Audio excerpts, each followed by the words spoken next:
Assalamualaikum warahmatullahi wabarakatuh. Selamat datang di YouTube channel Ibu.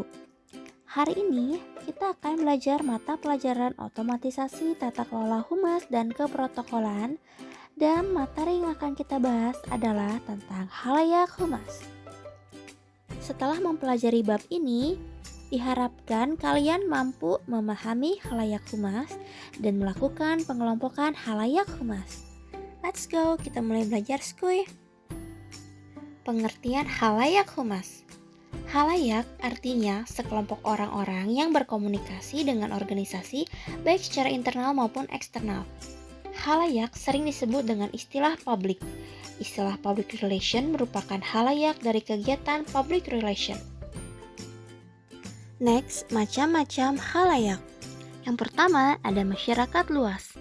Segmen masyarakat yang menjadi halayak bagi suatu organisasi jelas berbeda dengan halayak organisasi yang lain. Kedua, calon pegawai atau anggota. Tidak akan ada ketertarikan untuk melamar menjadi anggota atau pegawai suatu organisasi apabila mereka tidak mengetahui apa yang dilakukan oleh organisasi itu, serta sejauh mana potensinya sebagai majikan yang baik. 3. Pegawai atau anggota. Pegawai atau anggota suatu organisasi meliputi suatu orang yang bekerja pada suatu organisasi, yakni mulai dari pucuk pimpinan atau pihak manajemen dan para eksekutif, petugas gudang, pabrik dan laboratorium, staf kantor atau administrasi umum, staf divisi pelayanan dan penjualan, staf transportasi, dan lain sebagainya. 4. Pemasok. Ada dua jenis pemasok, yakni pemasok jasa-jasa seperti air bersih dan energi, serta pemasok berbagai macam bahan baku serta komponen produksi. E. Masyarakat keuangan. Kesediaan untuk membeli saham dari suatu perusahaan didasarkan pada pengetahuan calon pembeli mengenai latar belakang, kinerja, dan prospek ekonomis dari perusahaan yang bersangkutan. 6. Distributor. Distributor adalah mereka yang menangani fungsi perantara antara produsen dan konsumen. 7. Konsumen dan pemakai. Adapun yang disebut konsumen dan pemakai produk bukan hanya rumah tangga, tetapi juga perusahaan pembeli dalam partai besar yang lazim disebut sebagai pemasok sekunder. Yang terakhir, pencipta atau pimpinan pendapat umum. Mereka sangatlah berpengaruh karena merekalah para pencipta atau pemimpin pendapat umum. Jika mereka mengatakan sesuatu itu baik atau buruk, masyarakat luas akan mempercayai dan mengikutinya. Next, pengelompokan halayak humas. Yang pertama, publik internal dan publik eksternal. Publik internal adalah publik yang berada di dalam perusahaan, misalnya para karyawan, satpam, penerima telepon, supervisor, manajer, dan para pemegang saham. Sedangkan publik eksternal adalah mereka yang berkepentingan terhadap perusahaan dan berada di luar perusahaan, misalnya penyalur, pemasok, bank, pemerintah, komunitas, dan pers. Kedua, publik primer, sekunder, dan marginal. Tidak semua elemen dalam stakeholder perlu diperhatikan perusahaan. Perusahaan perlu menyusun suatu kerangka prioritas. Yang paling penting disebut publik primer, yang kurang penting disebut publik sekunder, dan yang dapat diabaikan adalah publik marginal. 3. Publik tradisional dan publik masa depan.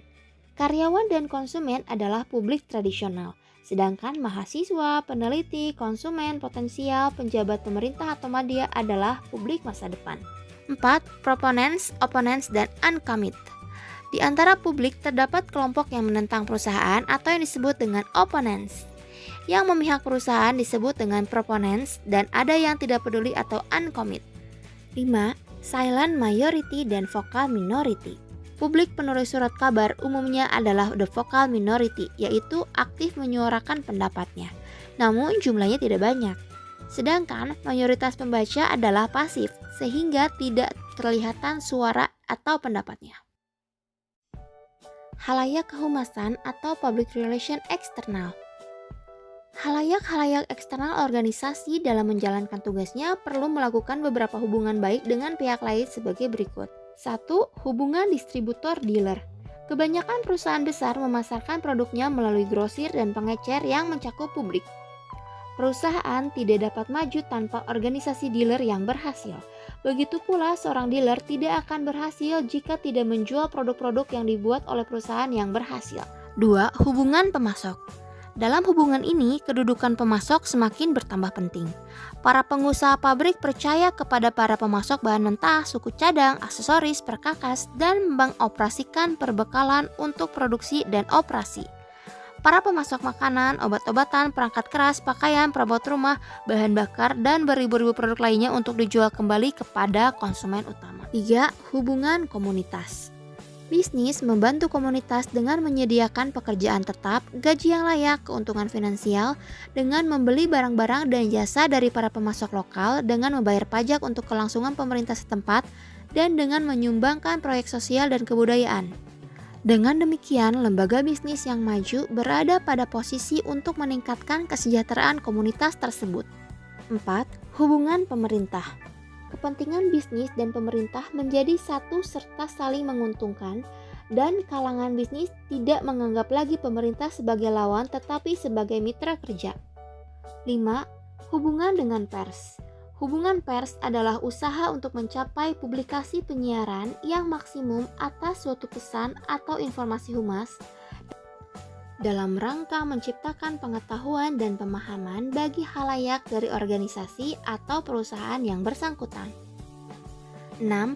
Hubungan dengan konsumen.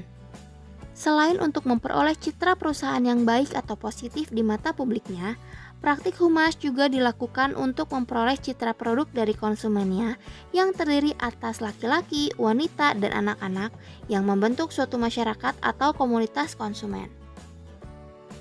Alhamdulillah materinya udah selesai. Makasih yang udah nonton videonya sampai akhir. Semoga ilmunya bermanfaat.